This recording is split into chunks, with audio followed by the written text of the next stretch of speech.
n'a jamais fait changer des gens en leur disant que leur pratique était nocive pour l'environnement et qu'ils étaient nuls et que c'était une honte.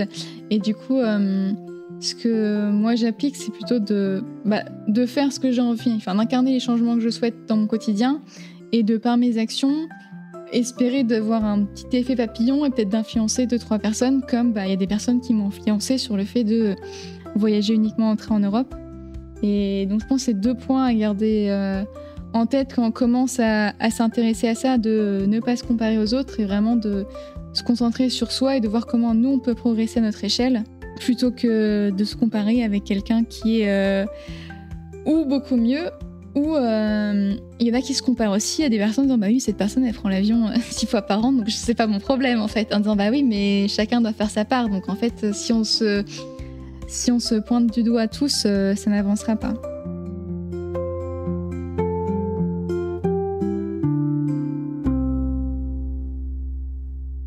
À bientôt. Vous déménagez ? Mes vêtements, mes bouquins. Enfin, la vie est dure, mais elle est belle. Attention au départ. Cette route mène bien quelque part. Alors, on y va. J'irai, madame, jusqu'au bout du monde.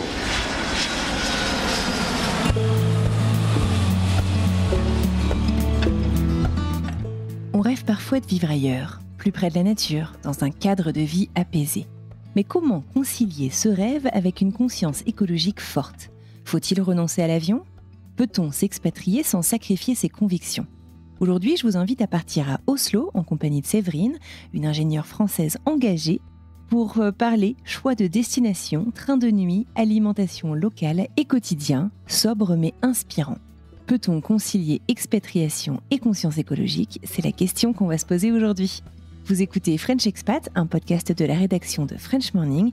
Ah oui, et moi, c'est Anne-Fleur Andrely.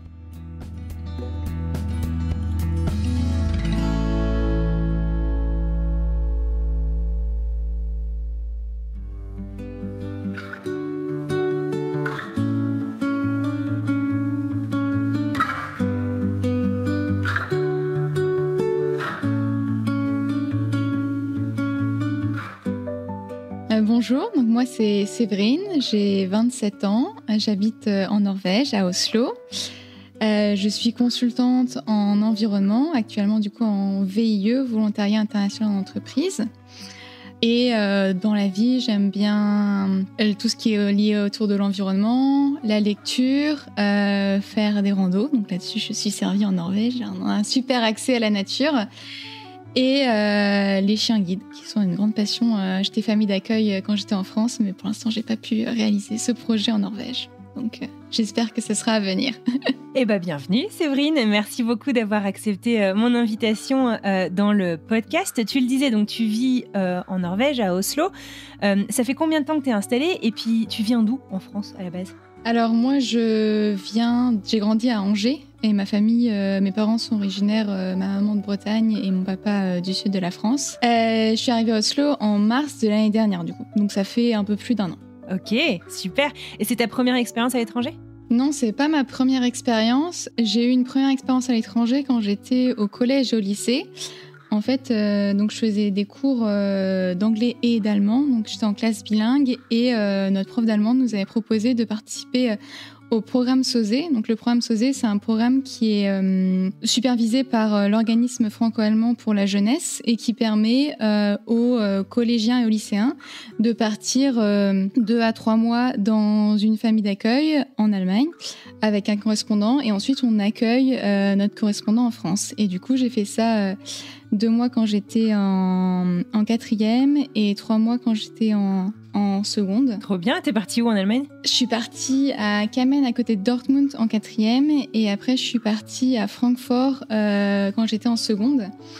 Et c'est vraiment ce qui m'a donné envie de vivre à l'étranger. Parce qu'en fait, avant la seconde, donc je voulais être vétérinaire. Et quand j'ai fait mon 2e programme SOSE, je me suis dit, j'ai vraiment envie d'habiter à l'étranger et d'avoir un métier qui soit pas contraignant. Sachant que vétérinaire, c'est un titre sur lequel on ne peut pas forcément exercer dans tous les pays. On a aussi une contrainte, si jamais on travaille en vétérinaire classique, pas dans des laboratoires, de devoir construire sa clientèle, donc ça prend du temps. Et donc, c'était pas vraiment compatible avec le fait de se dire, on va aller faire 3-4 ans à l'étranger, revenir en France ou repartir.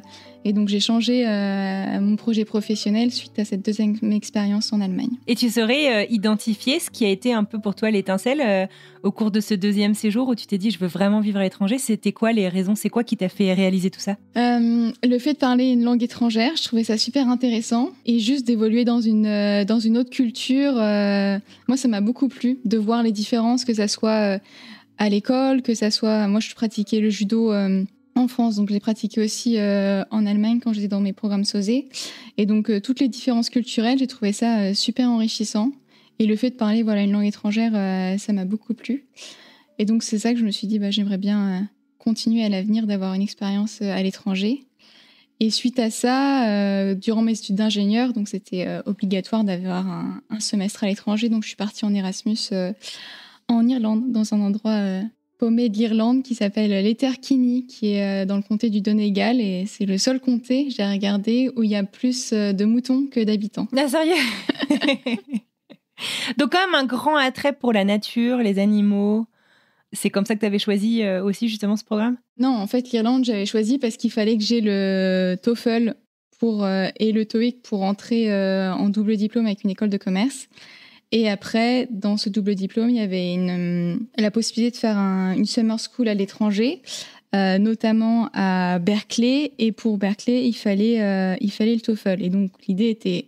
À l'époque, quand je suis partie en Erasmus, j'avais encore un meilleur niveau d'allemand qu'un niveau d'anglais. Et donc, l'idée, c'était vraiment d'améliorer mon niveau d'anglais pour pouvoir passer le TOEFL et le TOEIC et pouvoir aller à Berkeley. Ce qui ne s'est pas fait parce que c'était en 2020. Donc, il y a eu le Covid. Ah mince, d'accord, ok. C'était où ton école? Mon école, c'était donc j'ai fait l'INSA à Rennes Okay. en école d'ingénieur. Donc pas très loin d'Angers. C'est ça, exactement. Et l'Audencia en école de commerce, mais j'ai fait le programme l'année 2020, donc en fait, j'ai pas beaucoup profité des locaux. J'ai fait beaucoup de cours à distance. Ouais, aïe. Ouais, ça n'a pas été évident. Alors, une des raisons pour lesquelles j'ai eu envie de te parler aujourd'hui, c'est que tu as répondu à des questions sur le compte Instagram de French Expat, où je cherchais, je vous demandais un peu de proposer des sujets. Et avec toi, en fait, on a échangé beaucoup sur la conscience écologique, l'empreinte carbone, et comment en fait concilier tout ça avec un projet d'expatriation. Ton parcours m'a vachement intéressée du coup au travers de tout ça. Est-ce que tu peux me raconter, alors je comprends du coup qu'aujourd'hui tu travailles aussi là-dedans, à quel moment est-ce que la question de l'empreinte carbone, ça allait rentrer en fait dans ton processus de réflexion pour partir à l'étranger? Pas tout de suite, parce que du coup j'ai ce projet d'y vivre à l'étranger depuis le lycée, donc la seconde, mais c'est pas forcément quelque chose qui m'intéressait. Puis du coup, j'étais en seconde, j'étais au lycée autour des années 2015. Donc ça commençait à émerger, mais on parlait pas autant d'empreinte carbone qu'on en parle aujourd'hui. Et ça a mûri, je dirais, vraiment pendant le Covid. C'est-à-dire que tout s'est arrêté. Je pense que j'ai évolué aussi et c'est là quand on est passé J'avais fait en fait une liste avec mon copain des endroits où on pouvait s'expatrier. Et au début de cette liste, il y avait notamment le Canada. Parce que en tant que travailleur qualifié, donc on est tous les deux ingénieurs, il y avait, je ne sais pas si c'est toujours en cours, mais il y avait des processus qui facilitaient l'immigration dans les provinces qui étaient anglophones en particulier. Et donc c'était sur ma liste, le Canada.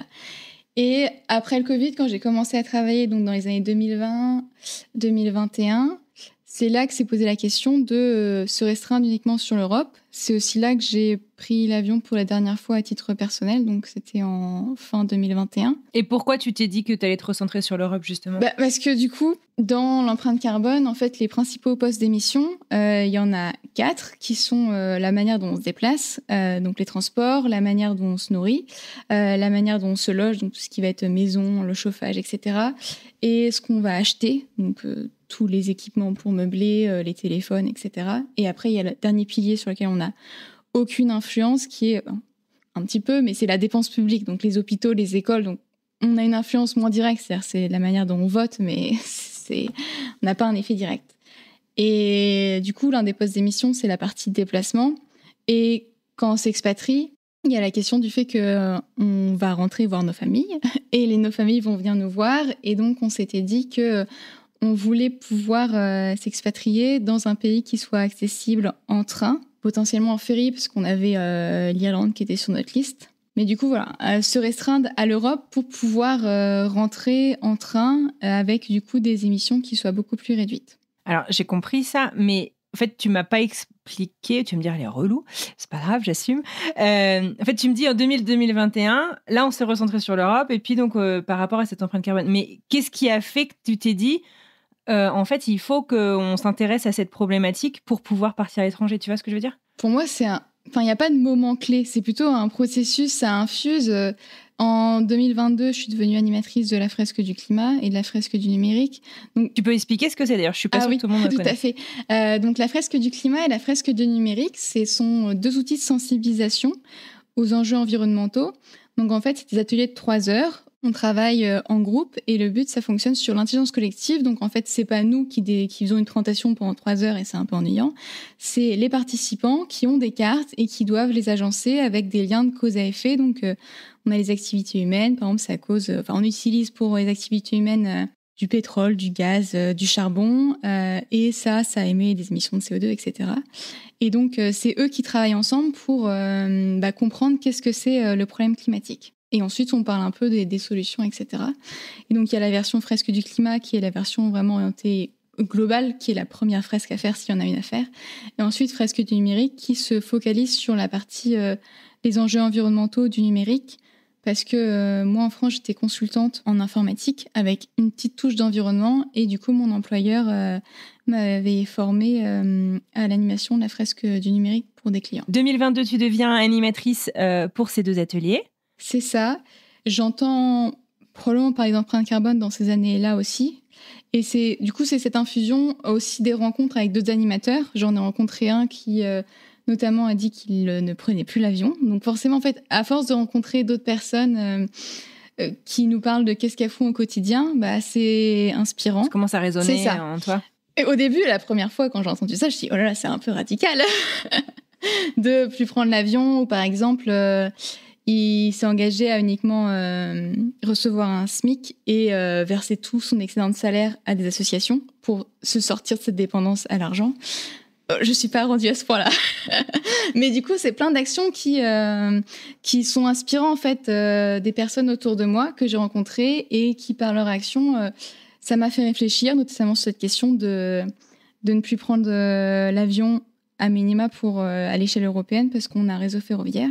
Et donc, c'est via toutes ces discussions, ce que j'ai pu voir aussi avec les réseaux sociaux, c'est formidable parce qu'on a plein de figures et de modèles qui existent, où ça a fait évoluer du coup ma réflexion et l'idée de se dire que on va rester en Europe pour que ça soit plus accessible en train et qu'on puisse limiter nos émissions. Et j'ai été aussi inspirée par une autre amie qui est partie en Autriche et elle a aussi fait le choix donc elle est partie en début 2021. Elle s'est toujours déplacée au début en bus et puis maintenant il y a un train de nuit. Donc elle prend le train de nuit ou des trains de jour si besoin. Mais donc elle a toujours eu cette démarche elle aussi de ne pas prendre l'avion. Et alors, tu dis que toi, donc, tu as cet éveil en fait progressif qui se passe en toi, mais que vous avez un projet à 2. Est-ce que du coup, vous avancez à la même vitesse, tu vois, en termes de prise de conscience, en termes d'envie ? Est-ce qu'il y en a un qui tire plus l'autre vers ce projet et cette conscience écologique au travers en fait de l'expatriation, d'un projet de vie à l'étranger, ou est-ce que vous avancez vraiment en parallèle ? Alors, ça tombe bien parce qu'on n'a pas les mêmes motivations, mais on se rejoint sur le point de ne pas prendre l'avion parce que mon copain n'aime pas l'avion. Il n'aime pas prendre l'avion. Pas pour les mêmes raisons, mais... Non, voilà, ça, le stress. Quand il est venu me voir quand j'étais en Erasmus en Irlande, du coup, il a pris l'avion et bon, il l'a pris pour venir me voir, mais il était là, c'est un peu loin et il y a ma sœur qui va partir, je pense, dans les années qui suivent. Normalement, elle va faire un programme d'échange au Canada. Donc, se pose la question si on y va ou pas. Et lui est déjà... ça me donne pas très envie de prendre l'avion pour un vol transatlantique, donc je préfère pas y aller. Et alors, donc du coup, ton critère, c'est pays accessible en train et ou ferry. Et comment est-ce que tu te recentres sur la Norvège, du coup, là où tu es aujourd'hui ? On avait fait une liste, en fait, de pays. Donc, on avait listé les pays germaniques, donc Allemagne et Autriche, parce que je parlais allemand. Les pays anglophones, donc le Royaume-Uni et l'Irlande. Et les pays nordiques, Je ne saurais pas dire pourquoi, mais du coup, on avait sur notre liste. Donc, en fait, quasiment toute l'Europe, quand même. Ah non, on avait un critère Enfin, toute l'Europe occidentale. strict qui était pas au sud parce que mon copain n'aime pas quand il fait chaud. donc pas Madrid, pas. Il a eu un poste une offre de poste à Madrid et il a dit non, ça m'intéresse pas, il fait trop chaud. Donc pas le sud de l'Europe et pas particulièrement l'Europe de l'Est, même si moi quand j'ai commencé à regarder les offres de VIE, j'en ai trouvé des très chouettes dans certains pays. J'étais là, finalement ça a l'air mignon, la ville et tout. Mais du coup là, c'était plutôt les pays nordiques qui nous attiraient pour la partie équilibre vie pro vie perso, qui nous semblait intéressant. C'est vrai qu'ils sont connus pour ça. Voilà, c'est ça, ils sont connus pour ça. D'accord. Et donc ça nous tentait là-dessus. Et mon copain a décidé de faire des présentations PowerPoint sur les différents pays. Et il a fait... Ah ouais, d'accord. Il a fait la Norvège et la moitié de l'Écosse. Et après, il s'est arrêté, il a dit « Oh, finalement, ça sera suffisant. Ça prend trop de temps. » Et qu'est-ce qu'il mettait dans ses présentations ? Le pays, le coût de la vie, à quoi ça ressemble, la météo... Voilà, plein de différents critères qui pourraient nous aider à choisir. Bon, il en a fait que 1,5, donc... Ouais. Mais il avait, lui, un très fort attrait pour la Norvège. Je ne saurais pas expliquer pourquoi, parce qu'il a jamais mis les pieds là-bas. Si je me trompe pas, sa maman nous a raconté que quand il était petit, il a dit qu'il allait habiter en Norvège, mais il s'en souvenait pas. Ah ouais, non c'est plus. marrant. D'accord.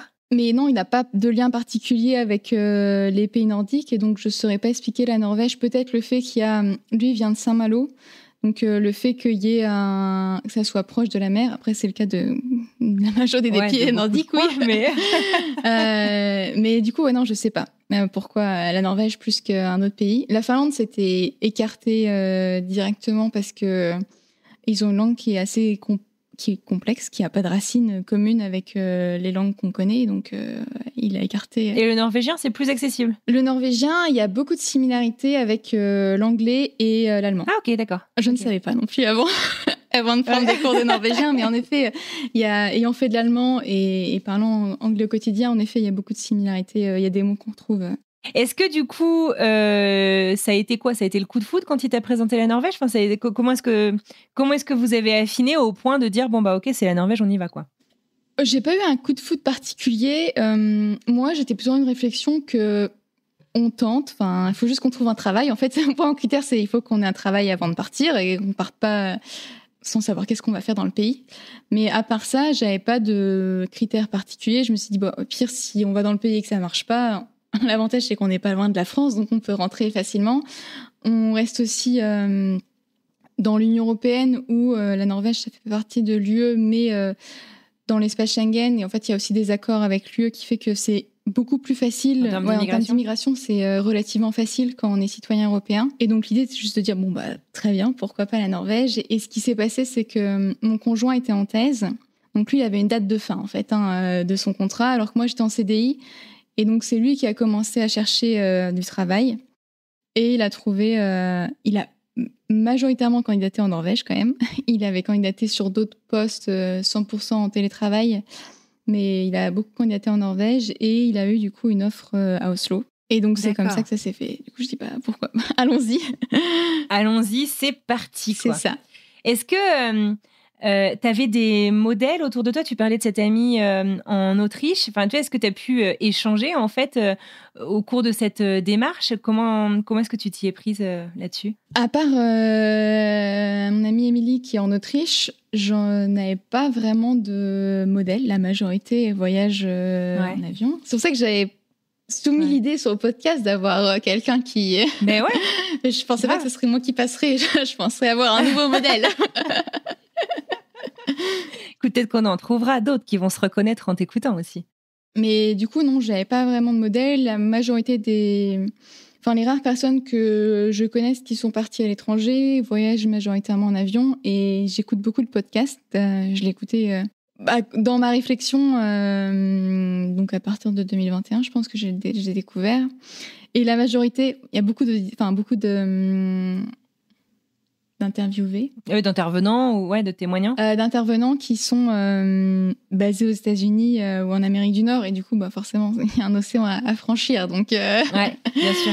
C'est un peu après, tu peux le faire en bateau. Hein. J'ai un copain qui l'a fait en bateau. Enfin, j'imagine que ça pollue moins, mais je sais pas. Enfin, les gros bateaux, c'est aussi facteur de pollution. Mais tu peux le faire sans passer par l'avion, en tout cas. C'est ça. Mais en effet, les gros bateaux, enfin, si c'est à la voile, oui, mais bon, on peut pas traverser toute l'année. Et les gros bateaux, ça pose d'autres soucis, que ce soit en émissions de CO2, mais aussi ce qui est relâché dans l'océan. Donc plutôt la partie biodiversité plus que la partie empreinte carbone.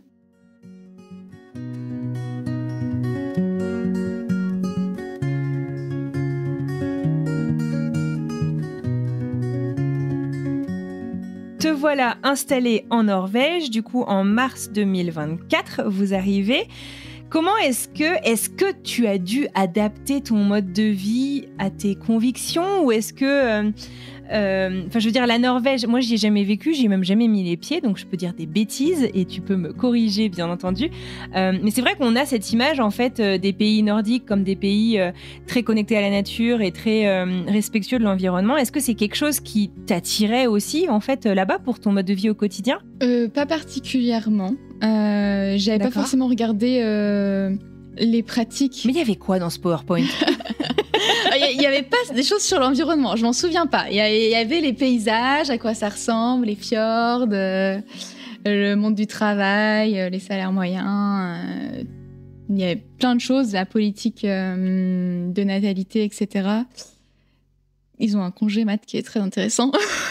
C'est vrai ? C'est quoi ? En fait, ils ont un congé parental. Il y a un congé parental donc de 10 mois à se partager entre les deux parents avec 3 mois obligatoires pour chacun des parents. Si le parent 2, par exemple, ne prend pas ces 3 mois, ils sont perdus. Mais on ne peut pas entrer à la Barnehage, donc la crèche, avant les 10 mois de l'enfant, si je ne me trompe pas. Donc dans tous les cas, il va falloir trouver une solution de garde. Donc c'est bien sûr. Fortement encouragé que le deuxième parent prend ces 3 mois parce que du coup, c'est des 10 mois qui ne sont pas cumulables. C'est-à-dire que le parent 2 va avoir à la naissance, si je ne me trompe pas, il y a peut-être 1 mois où il y a les deux parents en même temps. Mais ensuite, c'est quelque chose où c'est chaque parent qui gère seul l'enfant. Qui va avoir son moment. C'est ça. Et c'est un modèle que j'ai trouvé super intéressant parce que ça implique les deux parents qui vont tous les deux se retrouver seuls pendant une très longue période avec l'enfant. Alors que si on prend en France, le congé paternité, c'est en même temps que la mère. Donc, en fait, le père, il se trouve jamais seul avec l'enfant. Et la politique norvégienne, ça remonte à quand même c'est avant les années 2000, si je me trompe pas, qu'ils ont commencé à travailler sur le sujet. D'accord. L'idée étant d'impliquer les deux parents. Et il y a un livre très bien d'un... J'ai oublié la personne... Mais je sais pas s'il est passé dans le podcast ou pas, d'ailleurs. Papa Plume ou... Oui, peut-être... je n'ai plus le nom en tête, mais il a écrit un livre sur le congé parental en Norvège. D'accord, ouais, ça me dit quelque chose. Je ne l'ai pas lu, mais ça me dit quelque chose. Et non, il n'est pas passé dans le podcast. Il y a aussi Une enfance en or d'une femme passionnante, dont j'ai oublié le nom, Marion Querc, je crois, qui compare en fait beaucoup, même sur ses réseaux sociaux, la parentalité, l'approche de la parentalité, de la relation, de la place des enfants en fait dans l'environnement sociétal entre la France et la Norvège. Je crois que c'est la Norvège ou la Suède. Je crois que c'est la Norvège. Bref, je vérifierai et puis si je me trompe pas, je mettrai les références dans la description de cet épisode si ça vous intéresse. Ok, donc du coup, le mode de vie local, c'est pas qu'il t'intéresse pas, mais c'était pas en tout cas le critère numéro 1. Comment ça se passe du coup ton arrivée ? Est-ce que tu te souviens de, je sais pas, ce que tu ressens, ce que tu observes, ce qui te surprend ? Comment ça se passe ? J'ai été surprise parce que j'avais eu cette idée de la Norvège, c'est un pays très écologique, comme toutes les personnes que j'ai rencontrées avec qui j'ai discuté. Et dans les faits, je dirais pas vraiment. Ah ouais ? Non, en fait, par rapport à la France, où on se plaint beaucoup et on se dit qu'on n'est pas très avancé et... on est plutôt péjoratif, on dirait, par rapport à nos comportements. Alors que finalement, je trouve qu'on a quand même sur pas mal de points, je trouve qu'on est mieux que la Norvège par rapport à l'environnement. Je pense que c'est peut-être aussi lié que l'Union européenne a imposé un certain nombre de lois qui s'appliquent du coup à l'ensemble des pays membres et la Norvège n'est pas un pays membre. Et donc, Après, j'ai vécu un peu en Allemagne, mais du coup, je pourrais pas, n'ayant pas vécu très longtemps dans un autre pays récemment, je peux pas comparer et savoir si c'est lié aux lois de l'Union européenne ou c'est juste la France tout court qui est meilleure. Mais en particulier sur la nourriture, donc en France, en fait, j'avais mis un certain nombre de choses en place pour réduire mon empreinte carbone. Sur la partie transport, je voyageais quasiment que en train. Je prenais un petit peu la voiture parce qu'on avait une voiture en France. L'alimentation, c'était majoritairement végétarienne. Ça, c'est assez facile parce qu'on peut changer facilement le régime alimentaire. Normalement, on peut le garder le même quand on change de pays. Le logement, on n'avait pas un logement qui était des mieux isolés, mais je pense que ça allait. Et puis, tout ce qui était achat, ça, c'est chacun fait comme il veut. Mais j'avais une démarche aussi zéro déchet. Donc, au maximum, du coup, limiter les déchets. Donc, j'avais un magasin de vrac qui était juste à côté de chez moi pour acheter plein de choses. On peut acheter vraiment des tonnes de choses en vrac. On n'a pas idée, genre du bouillon de légumes. Ah oui, ça se fait en vrac. Non, du bouillon de légumes, du yaourt, après tout ce qui est condiments, farine, etc. Et on était aussi adhérents à une AMAP.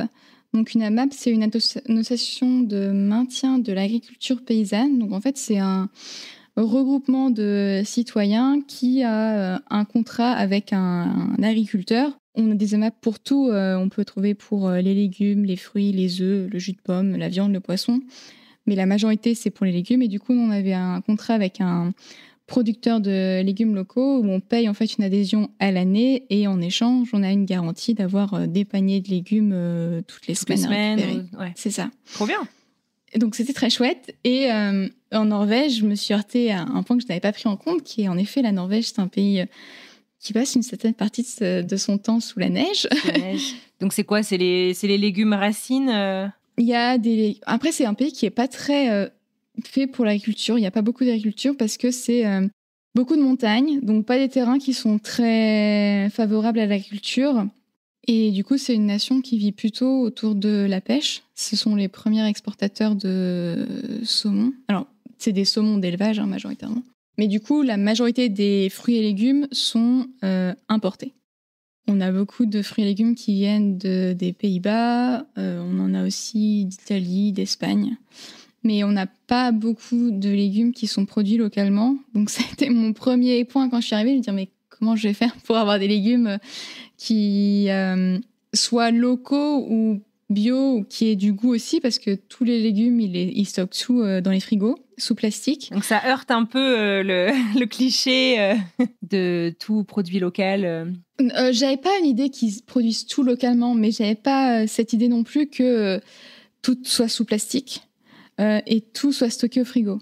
Enfin, moi, c'est un produit que j'ai jamais vu stocké au frigo en France. Enfin, les potirons, les pommes de terre, c'est des légumes qui se conservent très bien normalement. Et donc, en fait, même dans les marchés, en effet, ils sont pas conservés au frigo, mais même dans les supermarchés, quand j'étais petite, j'ai pas un souvenir que ce soit des légumes qu'on mettait au frigo, alors que là, il y a très peu de légumes qui sont stockés hors du frigo. Quasiment tout, c'est dans le frigo. Et du coup, ça m'a beaucoup surprise en arrivant. Ouais. Donc, il y a la partie alimentation. Il a fallu que j'ai essayé de trouver des alternatives.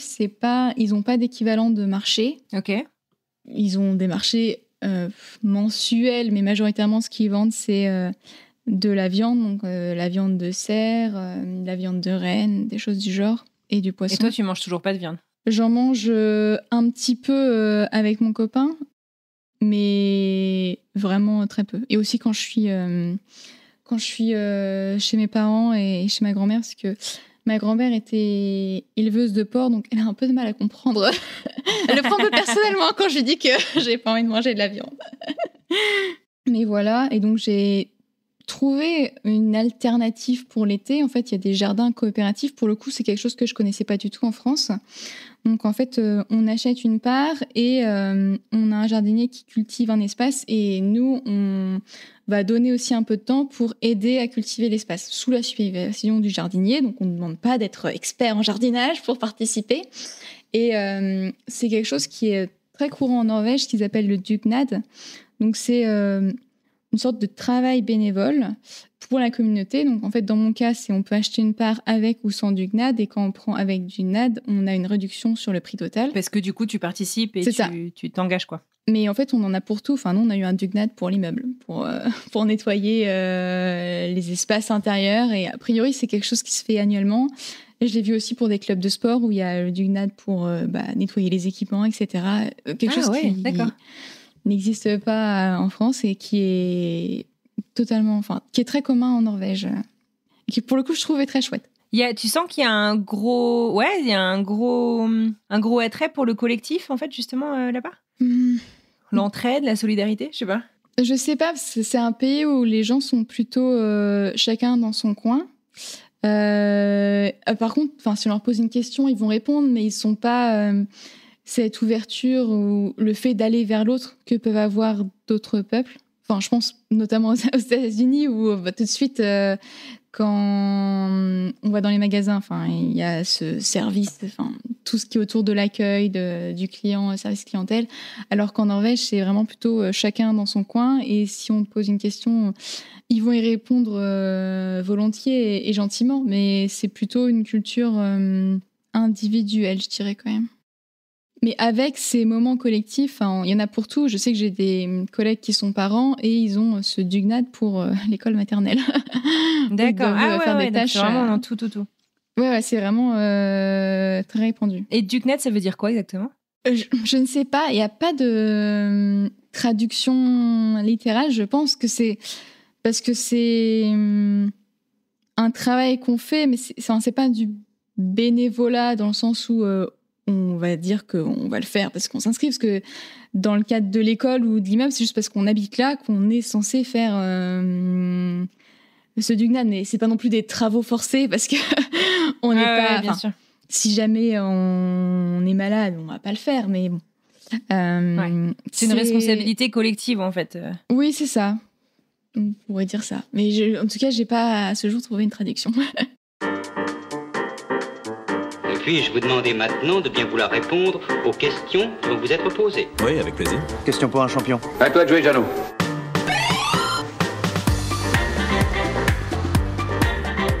Nous allons faire une petite pause de Fire Questions. Est-ce que tu sais de quoi il s'agit ? Oui. Tu vas me poser des questions et il faut que je réponde sans trop réfléchir.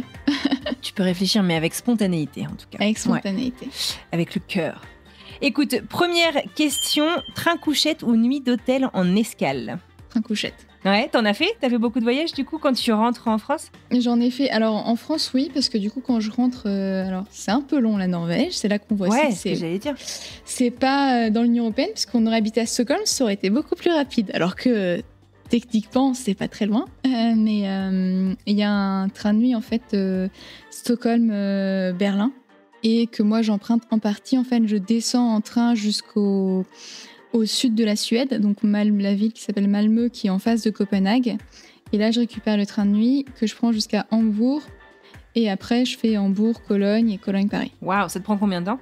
Pour rentrer, je pars d'Oslo à 14h et j'arrive le lendemain à Paris à 20h. Ah ouais, d'accord, donc plus de 24 heures quand même.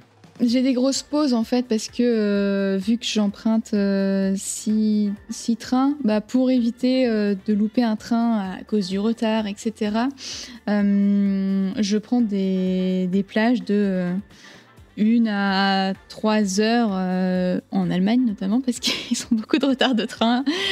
On se plaint beaucoup en France, mais l'Allemagne c'est quand même pire. Hein. C'est vrai ? Il y a énormément de retard de train. Et on utilise aussi un pass Interrail qui nous permet sur certains trains de pouvoir monter dans n'importe lequel en fait. Il y a certains trains qui sont à réservation obligatoire, comme le Thalys qu'on prend entre Cologne et Paris, ou les trains de nuit. Mais par contre, les trains en Allemagne et les trains en Norvège et en Suède, on n'a pas besoin de réserver. Donc ça nous permet une flexibilité. Et donc en fait, si tout s'enchaîne bien, des fois on patiente 7 heures dans une ville parce qu'on a été trop rapide. Ah oui, d'accord, ok, je comprends. Comparaison pour comparaison, entre la Norvège et la France, où est-ce qu'on recycle le mieux, selon toi ? Je dirais peut-être la Norvège. La Norvège, ils ont un système de consigne qui est mis en place depuis un grand nombre d'années, qui leur permet de recycler, je pense, plus de 90% des canettes et des bouteilles en plastique. Donc, en fait, quand on achète une bouteille en plastique, on paye une consigne. Et quand on ramène au magasin, on va récupérer quelques couronnes. Et ça incite, en fait, les consommateurs à ramener les bouteilles en plastique. Et ça s'applique aussi aux canettes en métal.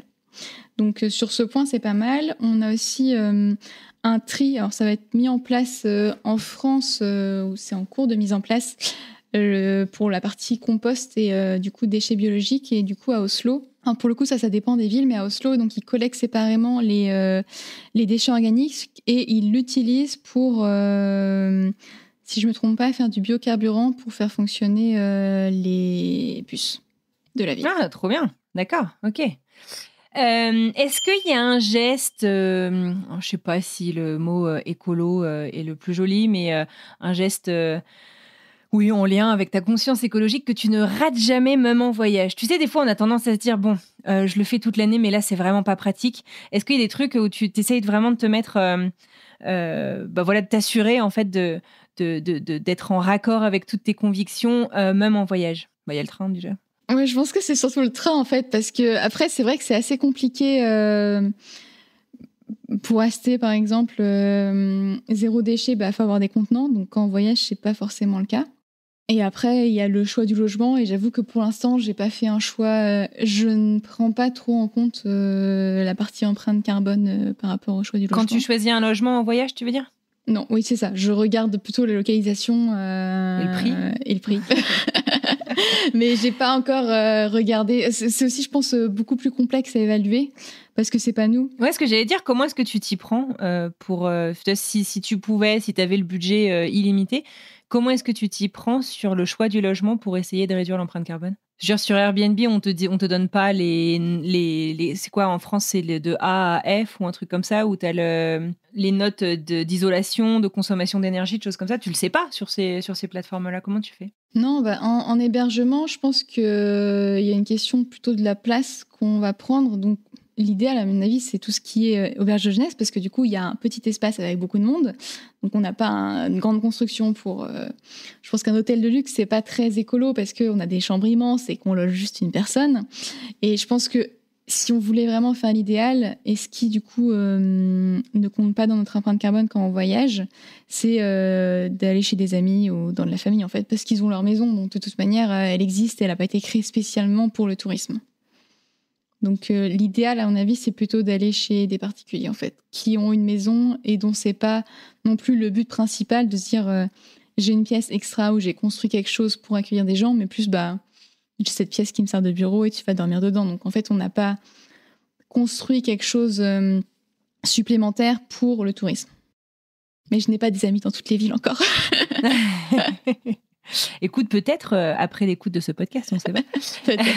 Est-ce que tu as une appli ou une ressource justement que tu recommandes pour essayer de planifier, d'essayer de prendre conscience aussi justement de son empreinte carbone en voyage, en expatriation ? En voyage, j'ai l'application... Enfin, il y a un site web qui s'appelle Mollo, si je ne me trompe pas, MOLLOW,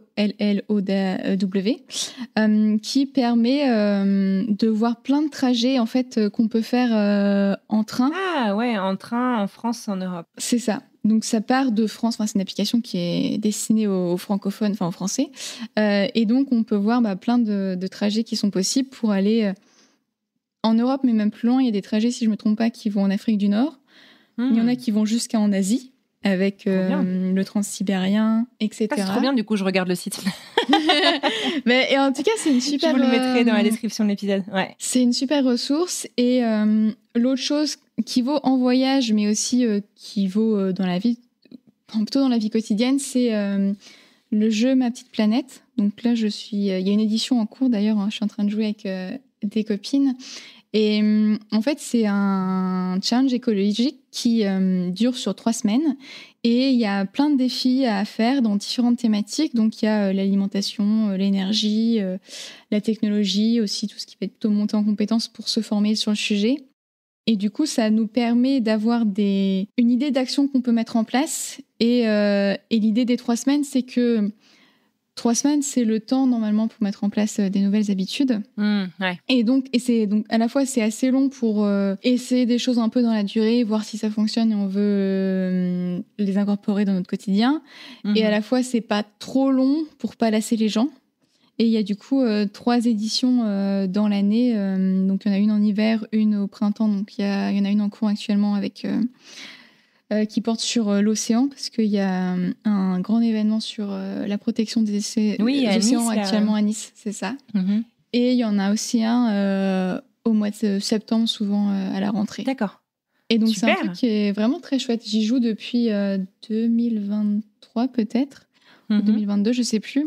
À chaque édition, et du coup ça fait progresser. Et il y a notamment des défis sur comment voyager de manière plus écologique, réfléchir à nos prochaines vacances et comment on pourrait faire en sorte de ne pas prendre la voiture ou l'avion, etc. Trop bien. Écoute, je mettrai ces 2 ressources dans la description de l'épisode si vous voulez jeter un œil.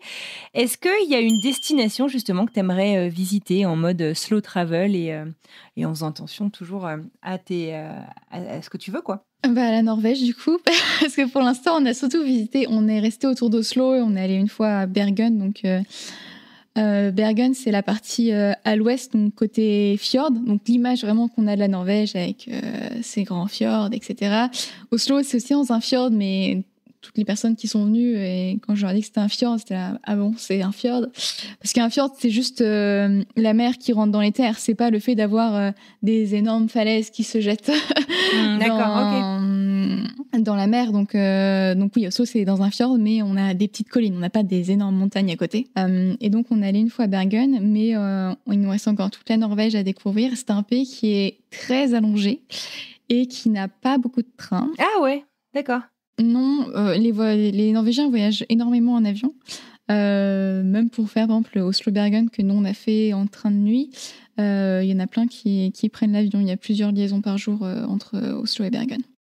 Et je pense que c'est lié à la géographie, parce que vu que c'est un pays qui est très montagneux, forcément par rapport à la majorité de la France, où on a un pays qui est relativement plat, c'est un peu plus simple de faire des lignes de train. Et du coup, pour monter au nord, si on veut aller dans les Lofoten, etc., ça prend un peu de temps. C'est combien de temps en voiture, par exemple? En voiture, j'ai pas regardé du coup, vu que c'est pas un du coup, t'as pas de transport. voiture, ce que tu disais. Ouais. Non, j'ai pas de voiture et par exemple, il y a beaucoup de gens qui nous disent le train c'est beaucoup plus long ou c'est beaucoup plus cher, et en fait, vu que nous on voyage qu'en train, en fait, on regarde pas l'avion. On n'a pas ce truc on compare pas. Donc ça aide aussi de se dire du coup on réfléchit pas au fait que ça nous coûte cher en fait. Et pas tellement en fait. Il y a des moyens qui existent. Le pass Interrail c'est super pour payer beaucoup moins cher les trains. Et il marche là-bas en Norvège. Le pass Interrail c'est valable pour toute l'Europe, pas uniquement l'Union européenne. Et en fait il y a plusieurs tarifs. Il y a un tarif moins de 28 ans, auquel je vais bientôt ne plus avoir le droit, malheureusement. Et après, il y a un tarif de 28 à 60, je crois, et un tarif encore au-dessus. Et ça permet, il y a 2 options, où on peut prendre un pass qui nous permet de visiter un seul pays. Donc, par exemple, on prend un pass pour l'Allemagne et on a 4 jours de voyage en Allemagne. On peut prendre autant de trains qu'on veut. Et on a le pass Interrail classique qui est, on peut voyager dans plusieurs pays et on a un certain nombre de jours sur une période. Par exemple, nous, on prend souvent le pass pour faire l'aller-retour, on prend souvent le pass 5 jours sur un mois. D'accord, trop bien, ok. Est-ce qu'il y a un cliché sur les écolos que tu aimerais démonter? Bonne question. J'en ai pas qui me viennent à l'esprit... de clichés qu'on m'aurait dit, je sais pas, qu'on est tous végétariens ou qu'on est un peu rabat-joie. Peut-être qu'on est rabat-joie et que la vie écolo c'est pas très attrayant. Et ce que j'ai envie de répondre, c'est que en fait, il y a plein de façons de profiter et de vivre. Et en fait, la manière de vivre en cohérence avec la nature, etc., c'est pas forcément des choses que... Enfin, c'est accessible à tout le monde. En fait, ce que du climat, l'exercice qu'on fait souvent, c'est au début, on demande aux personnes d'écrire sur un papier quelque chose qui les rend heureux. Et à la fin de la fresque, on leur demande, est-ce que par rapport à tout ce qu'on a expliqué, le fait qu'il faut rester sous les 1,5, 2 degrés, qu'il faudrait qu'on ait une empreinte carbone de 2 tonnes par personne. Est-ce que vous pouvez toujours faire cette action ? Et on leur demande pas partager, mais du coup, la majorité nous répondent oui, parce que souvent, c'est partager des moments avec des proches, lire, aller dans la nature. Donc, en fait, on peut être écolo et en fait être totalement heureux dans sa vie. Enfin, c'est pas forcément quelque chose qui est rébarbatif. C'est pas une vie de moine. Ouais. Voilà, c'est ça. On peut faire plein de trucs très chouettes. Par exemple, à Berlin, j'ai fait une activité écolo qui est un concert silencieux à vélo dans un aéroport désaffecté. What? Alors, faut que tu m'expliques là. En fait, c'est un concert où on a donc à l'avant, donc il y a des personnes qui vont faire le concert qui sont tirées derrière un vélo comme une sorte de vélo cargo. Donc on avait un chanteur, un batteur et quelqu'un qui faisait du piano, si je me trompe pas. Et le chanteur était guitariste. Mais comment ça peut être silencieux, cette histoire ? Parce que, en fait, tous les instruments... Donc, en fait, à part la voix du chanteur qu'on entend si on enlève, mais sinon, tout le reste... Enfin, la guitare, elle est branchée, donc ça va dans le casque. Et je pense que l'idée derrière, c'est... déjà, on a un groupe et on fait tous du vélo sur un aéroport désaffecté, donc c'est assez large. Donc, pour une meilleure qualité audio, on a tous un casque. Donc, toi-même, t'es à vélo aussi, c'est ça que tu disais ? Oui, on est tous à vélo, c'est ça. On est tous à vélo sur un aéroport désaffecté où il y a du coup que nous. Et ça permet aussi, je pense, le fait de le faire avec un casque. Ça perturbe pas non plus la faune qui est environnante. Il y a les gens qui font du vélo, mais il n'y a pas non plus énormément de décibels. Ouais, bien sûr, comme un concert classique, quoi. C'est ça. Et donc, c'est une expérience qui est insolite et qui est, sur le principe, écologique. Parce que c'est un petit groupe, on est du coup... à vélo et on utilise du coup une zone qui a été désaffectée, mais on n'utilise pas un truc qu'on a construit spécialement. C'est un ancien aéroport, il est là. Excellent.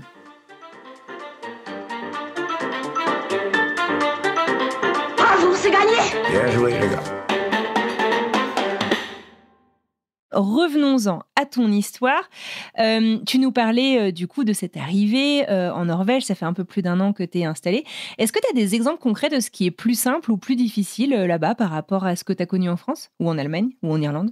Plus simple, alors c'est pas lié à l'empreinte carbone, c'est plutôt la relation à la nature, c'est le fait de pouvoir faire des randos, d'accéder à des espaces naturels de manière hyper facile par rapport à la France. Ouais. Même sans voiture du coup. Exactement. Ah oui, c'est surtout le point sans voiture. Ouais. Non, parce que c'est vrai, t'as besoin d'une voiture, sinon pour sortir des villes, dans quasiment partout dans le monde. En France, quand j'habitais à Nantes, si jamais on voulait aller en forêt, par exemple, il fallait qu'on prenne la voiture. J'ai pas souvenir que on puisse prendre un bus qui nous amène en pleine forêt. On avait des parcs et des coulées vertes dans Nantes, mais ça n'est pas une forêt. C'est pas pareil, un espace naturel. Ouais. Et là, à Oslo, on peut prendre le métro ou le bus. Et du coup, de chez nous, en 15-20 minutes, on est en plein milieu de la forêt ou au niveau d'un lac. Et on peut marcher pendant des heures, voire des jours, parce que Oslo, c'est une ville qui est extrêmement grande, mais il y a seulement un tiers ou un quart qui est habité, le reste c'est de la forêt. Et du coup, on peut marcher pendant plusieurs jours sans croiser de village. Donc ça, c'est quelque chose qui est incroyable, que j'adore sur la Norvège. Ouais, je comprends. Donc ça, c'est un point où c'est mieux en Norvège, je trouve. L'accès à la nature est beaucoup plus simple quand on n'a pas de voiture. Après, je pense qu'il y a un peu moins de pollution quand même, parce que on a majoritairement des véhicules qui sont électriques en Norvège. Donc ça fait que c'est moins de pollution. Est-ce qu'on ressent Alors, moins de pollution, c'est un peu compliqué à quantifier à l'œil nu. Mais par contre, du coup, ça fait beaucoup plus de silence aussi. C'est une ville qui est beaucoup plus calme du fait que...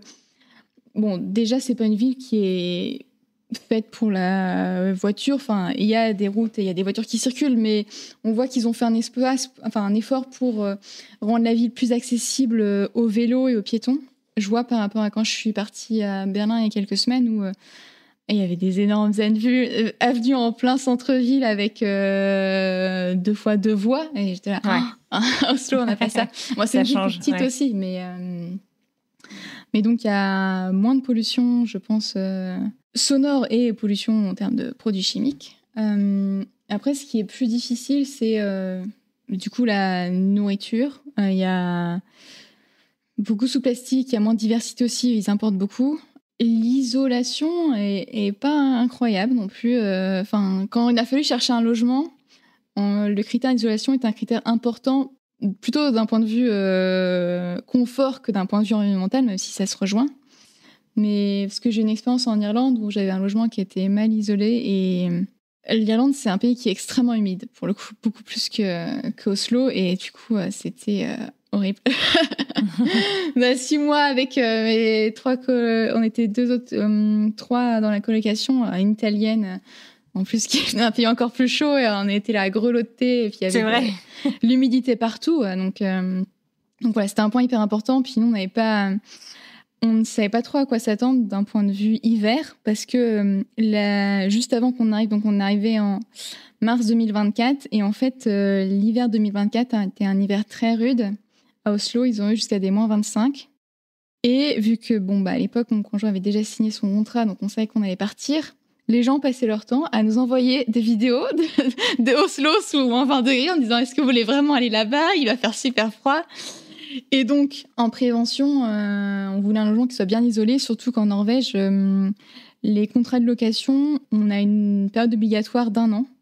Une fois qu'on a signé le bail, on doit rester 1 an minimum. Et on ne peut pas partir, mais notre propriétaire ne peut pas nous mettre dehors non plus. Mais du coup, on était sûr que le logement qu'on allait choisir, on allait devoir passer l'hiver dedans. Ouais. Et du coup, donc, ça a été un point important, la partie isolation. Et en fait, il y a plein de logements qu'on a visités où c'était pas si bien isolé. Et j'étais assez surprise parce que je me suis dit, ils ont des hivers assez rudes. Normalement, alors cette année, on a eu un hiver plutôt OK, mais du coup, je m'attendais à ce que tout soit hyper bien isolé, en fait. Et en fait, pas du tout. Et ils n'ont pas du tout la même relation au chauffage que nous. Parce que je me souviens, quand j'étais du coup à faire les visites, il y a parfois l'électricité où le chauffage n'était pas inclus, en fait, dans les charges. Et donc, je leur demandais combien ils payaient habituellement et à quelle température ils chauffaient. Parce que j'avais une image de... Les Norvégiens, ces Vikings qui sont super résistants et du coup qui vivent, je sais pas, 16-17 degrés. Ouais. Voilà. Et en fait, pas du tout. Ils chauffent à 22-23 degrés. Et j'étais là, je tombais de ma chaise. Je disais, mais nous, on a eu ces consignes en France à partir de 2023, je pense. Il faut chauffer pas plus de 19 degrés parce que, notamment pour des problèmes d'approvisionnement. Avec la guerre aussi, le gaz, si je ne me trompe pas, et puis l'électricité. Et donc, nous, on avait ces consignes qu'il fallait respecter 19 degrés. Et donc, nous, en France, on chauffait, en effet, plutôt à 18-19. Et donc, quand les Norvégiens m'ont dit qu'ils chauffaient à 22-23, j'étais là, d'accord, mais... et du coup, non, sur ce point-là, on a été assez surpris. Alors, c'est possible, on a trouvé un logement qui était bien isolé. Et je ne sais pas si c'est plus facile en France qu'en Norvège. Mais en France, il y a des nouvelles réglementations... notamment qui empêche de louer les passoires énergétiques depuis début de cette année ou début de l'année dernière. Je ne me souviens plus exactement. Oui, c'est vrai. Ouais. En Norvège, je ne sais pas s'ils ont des mêmes réglementations. En tout cas, sur la partie à quelle température on chauffe, ils n'ont clairement pas les mêmes considérations que nous. Ouais. Ah, c'est intéressant. Comment réagit ton entourage face à ce choix de vivre au quotidien ? Tu me parlais de ta grand-mère tout à l'heure un petit peu. Est-ce que c'est soutien ? Est-ce que c'est incompréhension ? Est-ce que c'est chacun fait sa vie ? Et je pense notamment en fait au fait que quand tu rentres, tu mets 36 heures à rentrer à partir du moment où tu désignes à prendre le train. En cas d'urgence, je sais pas, familiale, je te souhaite rien de mal bien entendu, mais ça peut arriver. Est-ce que ça te convaincrait de sauter dans un avion pour rentrer plus vite ou pas particulièrement ? Mon copain a eu malheureusement l'expérience l'année dernière parce que l'un de ses grands-pères est décédé. Et du coup, pour le coup, il a pris l'avion parce qu'il a pu prendre le train parce que une fois que la personne est décédée, en fait, l'enterrement n'est pas tout de suite. Donc, en soi, on peut prendre le train. Mais bon, finalement, l'avion, c'était plus simple. Dans mon cas, je ne me suis pas mis une limite stricte. Alors, je ne prendrai pas jamais l'avion en Europe si besoin. Pourquoi pas ? Je pense qu'il y a pas mal de cas où, en fait, avec le pince Interrail qui permet de pouvoir... en fait, on peut l'acheter et tout de suite partir dans le train. Et c'est surtout la France qui est embêtante sur les réservations de train, mais la majorité des pays, sinon, en fait, on aura toujours une place dans le train. D'accord. C'est cool, ça. Donc, parce qu'ils ont un bon débit, un bon nombre de trains où c'est pas des places à réservation obligatoire, un peu comme des TER. Donc, je pense que je réfléchirai sur ce point-là. Je m'empêche pas de prendre l'avion si besoin, mais je pense qu'il y a des cas où en fait on peut rentrer avec le train et en fait 36 heures c'est pas si long. Enfin, c'est pas la mer à boire. Non, je pense que c'est plutôt si la personne vit ses derniers jours, là il y a une question d'urgence, donc d'où lever l'avion. Mais si la personne est décédée, en fait, à moins que ce soit moi qui sois en charge de préparer toutes les funérailles, ou là peut-être que je vais prendre l'avion parce que. Mais sinon, en fait, il y a toujours 2-3 jours, donc ça change pas grand-chose. Et après, sur l'accueil de mes proches sur ma démarche, c'est plutôt... tu fais comme tu veux. C'est tes choix. C'est peut-être. Est-ce que eux, ils sont déjà venus te voir en train ? Alors, non. Les personnes qui sont venues nous voir pour l'instant sont venues en avion. Majoritairement, sauf une des personnes qui ont fait une croisière et qui se sont arrêtées du coup à Oslo. C'était un point de ma réflexion aussi quand on est parti, de se dire que si on part par exemple au Canada, il y a la question de moi rentrer, donc je peux aussi rentrer moins longtemps, mais il y a le fait que les proches viennent, donc ça, même si c'est pas mon empreinte carbone directement, c'est moi qui l'ai généré parce que j'aurais pas été là, ils seraient probablement pas venus. Et du coup pour le train, j'aimerais bien que ma famille vienne en train. J'essaye de les convaincre. Pour l'instant, ça c'est pas fait.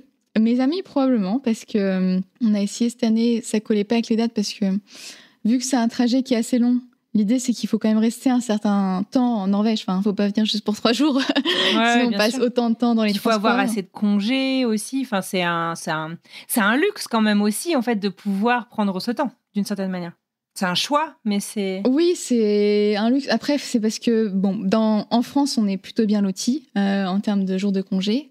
Mes parents, encore plus, parce que ma maman est enseignante, donc pour les autres vacances, elle travaille quand même, parce qu'il y a copier, corriger, etc. Et pour les vacances d'été, techniquement, elle a le temps. Et mon père est ingénieur militaire, donc il a droit à 9 semaines de congés par an. Donc, ils ont tous les deux un grand nombre de congés.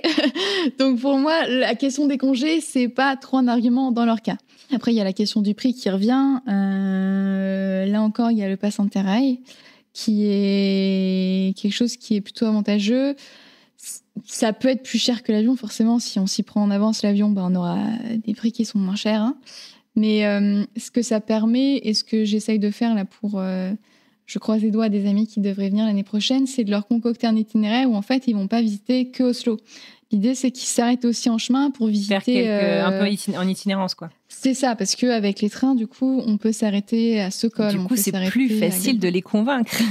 Voilà, c'est parce que je pense qu'en vacances ça va de faire parce que nous on rentre 36 heures et c'est du coup on enchaîne les trains parce que l'idée c'est juste de rentrer le plus vite possible en France.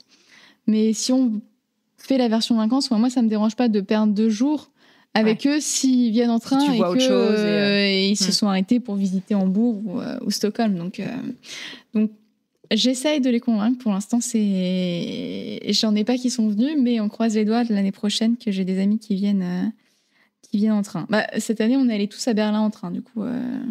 Trop bien. C'était plus proche.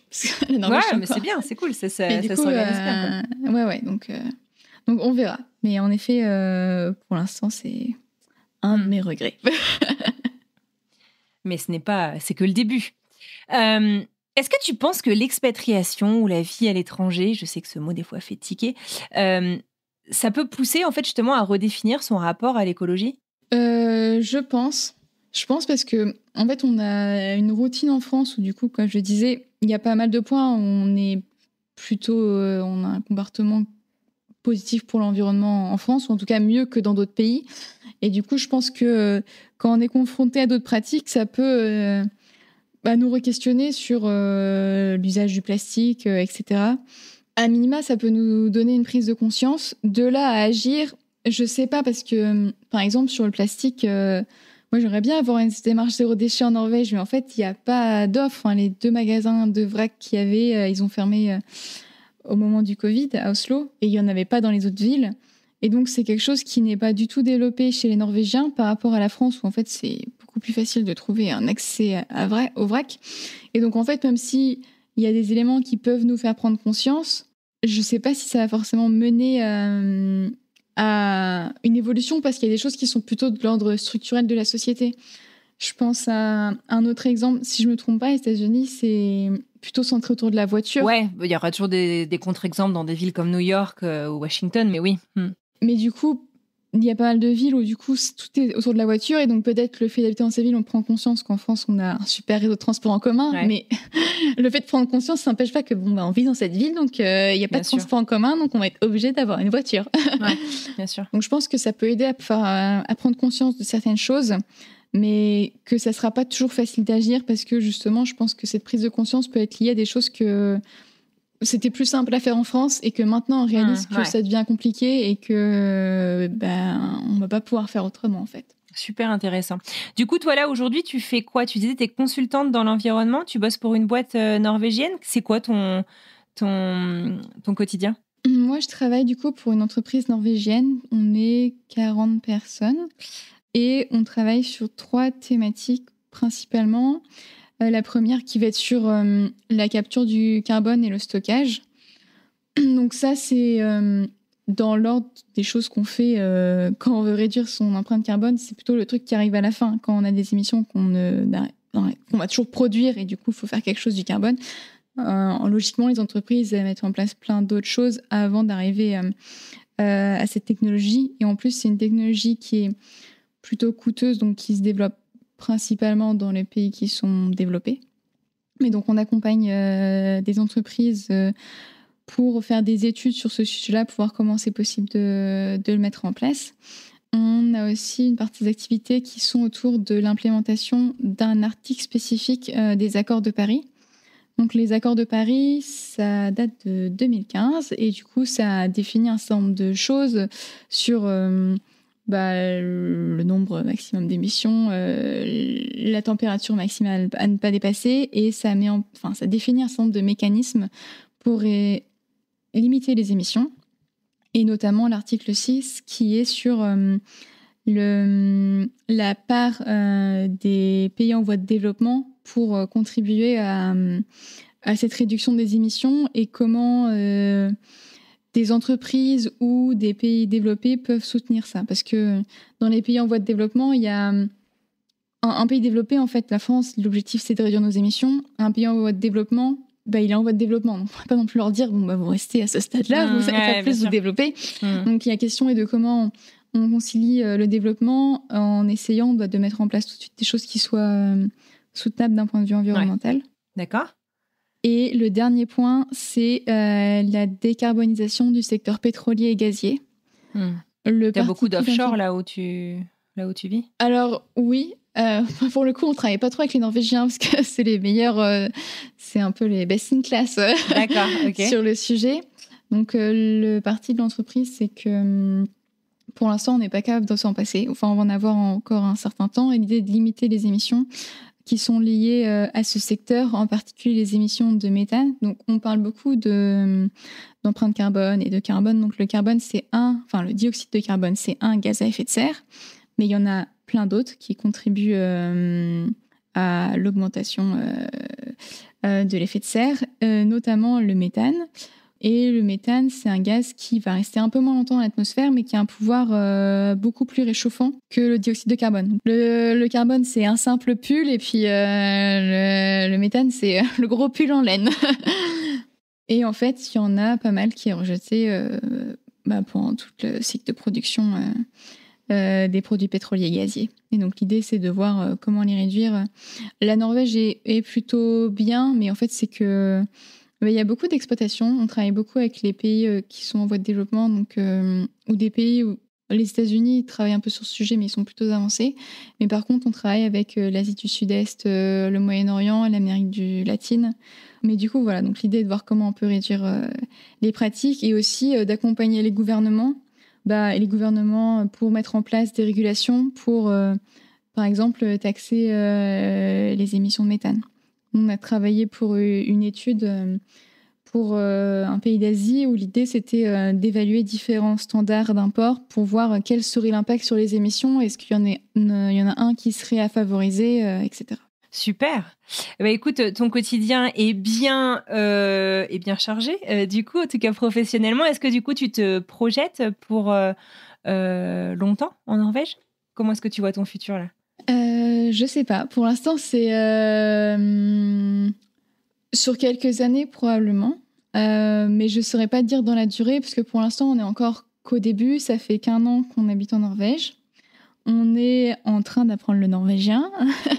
Mon copain est un peu plus avancé là-dessus parce que lui est dans une entreprise qui est norvégienne avec des Norvégiens et moi je suis dans une entreprise qui est norvégienne aussi, mais on n'a qu'un Norvégien, qu'une Norvégienne sur 40, donc on parle anglais au quotidien ou français aussi parfois.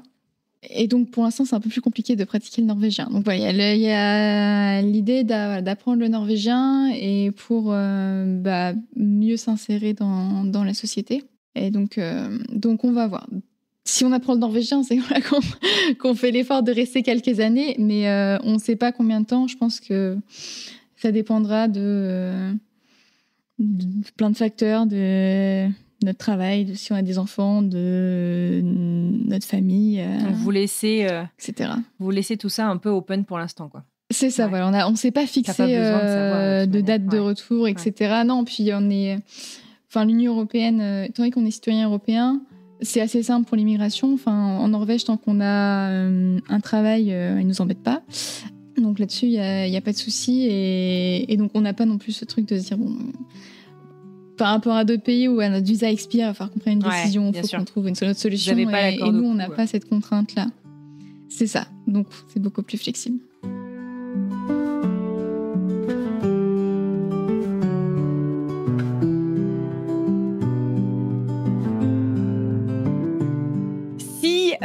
Tu pouvais revenir un petit peu en arrière et que tu pouvais te chuchoter un petit conseil ou un petit encouragement, je sais pas, au creux de l'oreille, tu reviendrais à quel moment et tu te dirais quoi, dis-moi ? C'est compliqué. J'ai pas vraiment de conseils. Peut-être quand j'aurai 50 ans, j'aurai un conseil à me chuchoter. Ouais. Mais pour l'instant, c'est assez récent.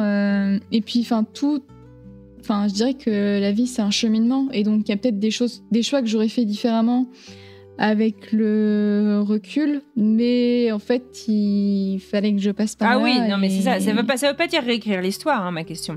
Ça veut pas dire que tu vas changer forcément ce que tu as fait, mais je sais pas, un truc qui t'aurait peut-être fait du bien ou... Non, pas particulièrement. D'accord. Ok. Écoute, je te dis un grand merci en tout cas pour tout ce que tu nous as partagé. C'est vachement inspirant et ça donne envie justement d'aller creuser là, ces sites dont tu nous as parlé aussi et puis de découvrir la planète autrement aussi. En tout cas, c'est intéressant et je me répète, très inspirant en fait de voir qu'on peut concilier finalement ces envies de voyage et de vie à l'étranger avec sa conscience écologique.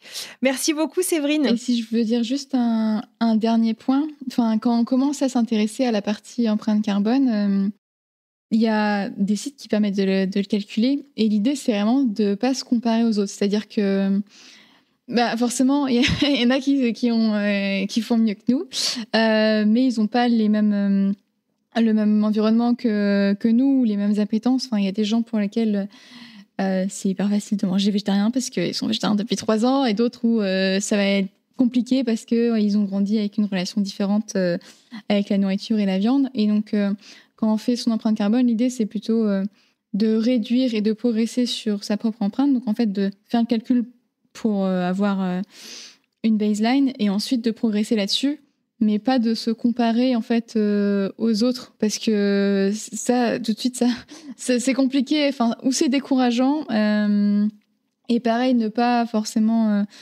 pointer du doigt les autres personnes. On n'a jamais fait changer des gens en leur disant que leur pratique était nocive pour l'environnement et qu'ils étaient nuls et que c'était une honte. Et du coup, ce que moi j'applique, c'est plutôt de faire ce que j'ai envie, d'incarner les changements que je souhaite dans mon quotidien et de par mes actions espérer d'avoir un petit effet papillon et peut-être d'influencer 2-3 personnes, comme il y a des personnes qui m'ont influencé sur le fait de voyager uniquement en train en Europe. Et donc, je pense que c'est 2 points à garder bien en tête quand on commence à s'intéresser à ça, de ne pas se comparer aux autres et vraiment de se concentrer sur soi et de voir comment nous, on peut progresser à notre échelle, plutôt que de se comparer avec quelqu'un qui est ou beaucoup mieux, ou il y en a qui se comparent aussi à des personnes en disant oui, cette personne, elle prend l'avion 6 fois par an, donc c'est pas mon problème, en fait. En disant oui, mais chacun doit faire sa part. Donc, en fait, si on se pointe du doigt tous, ça n'avancera pas. Et il y a un outil qu'on utilise en fresque du climat qui s'appelle le triangle de l'inaction. On trouve des images facilement sur Internet où en fait on voit le citoyen, l'État et les entreprises et comment en fait on peut tous se rejeter la responsabilité en disant c'est pas moi.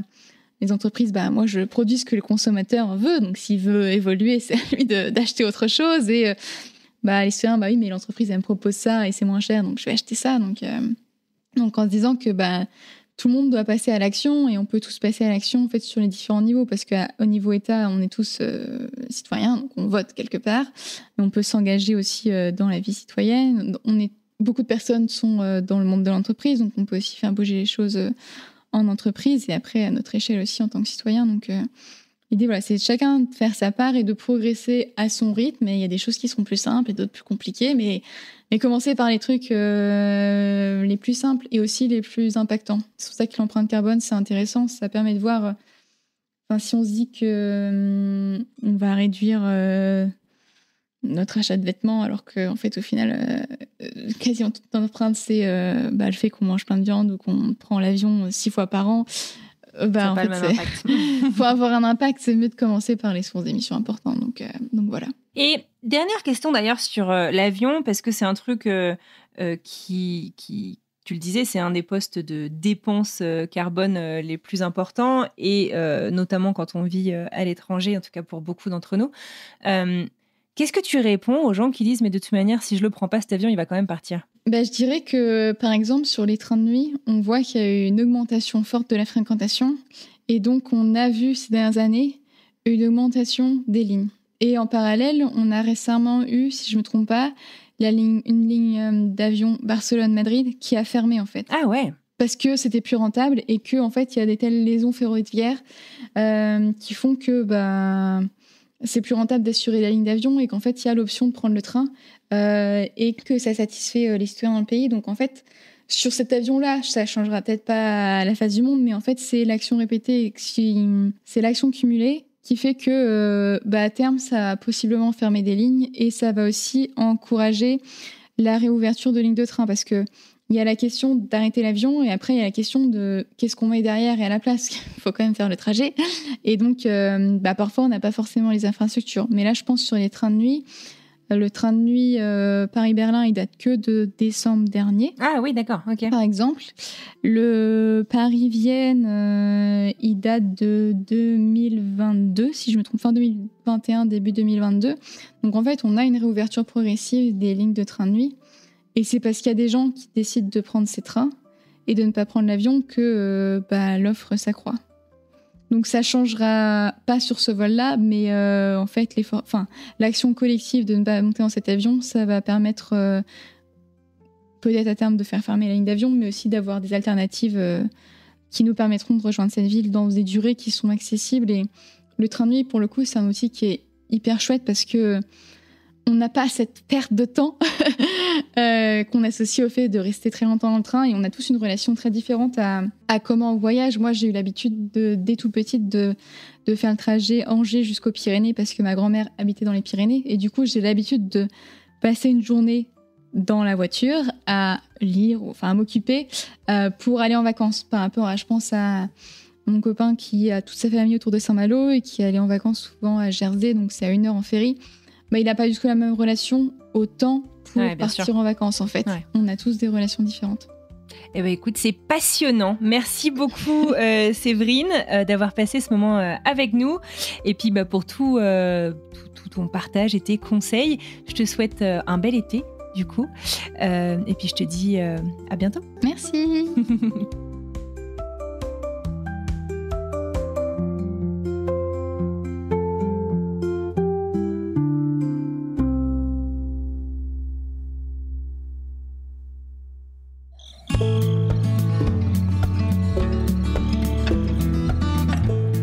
Voilà, c'est tout pour aujourd'hui. J'adresse un immense merci à Séverine d'avoir passé ce chouette moment avec moi. Et puis un grand merci à vous de nous avoir écoutés jusqu'au bout. Si cet épisode vous a plu, n'hésitez pas à le partager autour de vous, que ce soit dans la vraie vie si je puis dire, ou sur les réseaux sociaux, ça compte énormément. Alors merci d'avance. Séverine nous propose de animer une fresque du climat en septembre. Si vous souhaitez plus d'informations, n'hésitez pas à m'écrire ou retrouvez-nous sur Instagram, c'est là que toutes les annonces se passeront. À partir de la semaine prochaine, French Expat prend le large. On va prendre quelques semaines de vacances et pour pouvoir en profiter, je vous propose quelques rediffusions d'épisodes que vous auriez pu manquer ou que vous auriez grand bien à redécouvrir. Je vous souhaite une merveilleuse fin de journée, j'espère que vous passez un bel été et je vous dis donc à la semaine prochaine avec cette nouvelle histoire. À bientôt.